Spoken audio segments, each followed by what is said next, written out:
प्रभु यीशु मसीह के नाम में आपको अनुग्रह एवं शांति मिलता रहे। हम देख रहे थे हवा की 5 गलतियां जिसके कारण वह पाप में गिर गई। वह 5 गलतियां हैं: शैतान की चाल को ना समझ पाना, दूसरा अधिकार का इस्तेमाल ना करना, तीसरा आदम से दूरी बनाना, चौथा वचन की कमी होना, पांचवा सांप के साथ निरंतर बात करना। आज के अध्ययन में हम अंतिम पॉइंट को देखेंगे, सांप के साथ निरंतर बात करना। शैतान का धोखा जब आता है तो आकर्षक लगता है। बहुत सारे लोग इसमें फंस जाते हैं। एक बार फंस जाने के बाद बाहर आना मुश्किल हो जाता है। बाहर आ भी जाते हैं तो उसका बुरा अनुभव हमारे जीवन में रह जाता है। इसलिए हमें शैतान की चाल को समझना है और उसके प्रलोभन से तुरंत भागना है। शैतान माध्यम के द्वारा काम करता है। माध्यम कुछ भी हो सकता है। हम कैसे जाने ये शैतान की ओर से है? जो चीज़ हमें परमेश्वर और उसके वचन के विरुद्ध लगता है वह शैतान की ओर से है और उससे हमें दूर जाना है।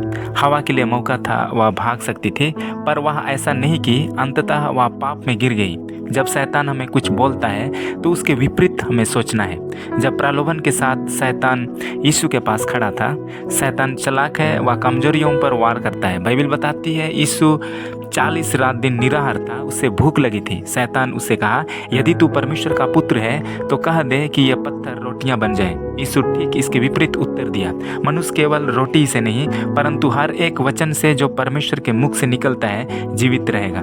अगले 2 प्रलोभनों में भी यीशु उसके विपरीत उत्तर दिया और शैतान उसके सामने से चला गया। हमें शैतान की सलाह को स्वीकार नहीं करना है। बाइबल में बहुत सारे सलाह हैं जो हमारी अच्छी समृद्धि के लिए हैं। अगर हम लगातार शैतान से अर्थात उसके द्वारा उपयोग किए जाने वाले माध्यम से संपर्क बनाए रहते हैं तो हम खतरे में हैं। हमें उस डेंजर जोन से बाहर आना है क्योंकि हम कभी भी गिर सकते हैं। यद्यपि शैतान की योजनाओं में सम्मिलित रहना भी गलत है। स्त्री शैतान द्वारा शैतान से सांप से लगातार सकारात्मक तरीके से वार्तालाप की। उसने उसका विरोध नहीं किया, उसे दूर जाने को नहीं कहा, न ही स्वयं दूर गई। इसके परिणाम स्वरूप उसके अंदर अविश्वास, घमंड, अनज्ञाकारिता आया। अंत में पूरी तरह पाप में वह गिर गई। हमें शैतान की सलाह को नो कहना सीखना है। हमें बाइबल के वचनों को मानने वाला बनना है, परंतु शैतान की बातें जो पापमय चीजें हैं उनका कट्टर विरोधी होना है। हमें शैतान के प्रलोभन से भागने का प्रैक्टिस करना है। जब जब प्रलोभन आता है तब हमें तुरंत याद करना है कि मुझे भागना है। दूसरा तीमुथियुस 2:22 में पौलुस ने तीमुथियुस से कहा, जवानी की अभिलाषाओं से भाग और जो शुद्ध मन से प्रभु के नाम लेते हैं उनके साथ धर्म और विश्वास और प्रेम और मेल मिलाप का पीछा कर। मेरे प्रिय मित्र, हमें जवानी की अभिलाषाओं एवं अन्य अभिलाषाओं से भागना है। हम भागे कैसे?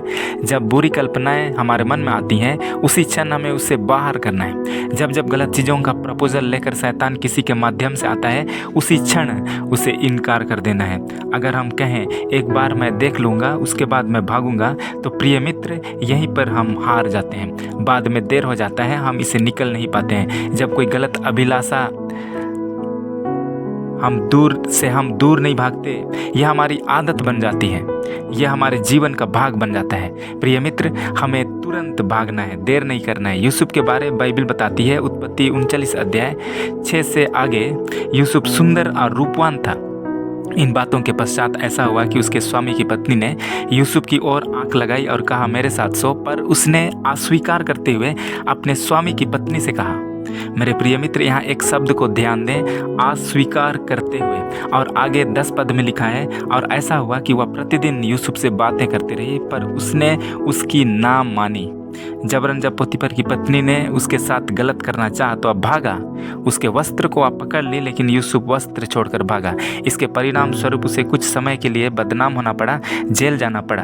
जब पोतीफर की पत्नी ने उस पर दोषारोपण किया, मिस्री लोग उसके साथ थे, यूसुफ अकेला था। कई बार सच्चाई पर खड़े रहने के कारण हम अकेले हो सकते हैं और पूरी दुनिया एक तरफ, लेकिन भयभीत ना हो, साहस ना छोड़ें, बुराई से भागें। और हम ये अपने मन में निश्चय करें कि चाहे मैं अकेला भी हो जाऊं तो भी मैं सच्चाई पर चलता रहूँगा, क्योंकि अगर हम लोगों को देखकर सच्चाई पर चलेंगे तो हम परमेश्वर की महिमा नहीं कर सकते हैं। यदि आप सच्चाई के साथ खड़े हैं, इस बात को आप जानते हैं तो खुश हों, क्योंकि परमेश्वर भी इस बात को जानता है और वो आपकी ओर से गवाह है। वही आपको प्रूव करेगा कि आप सही हैं।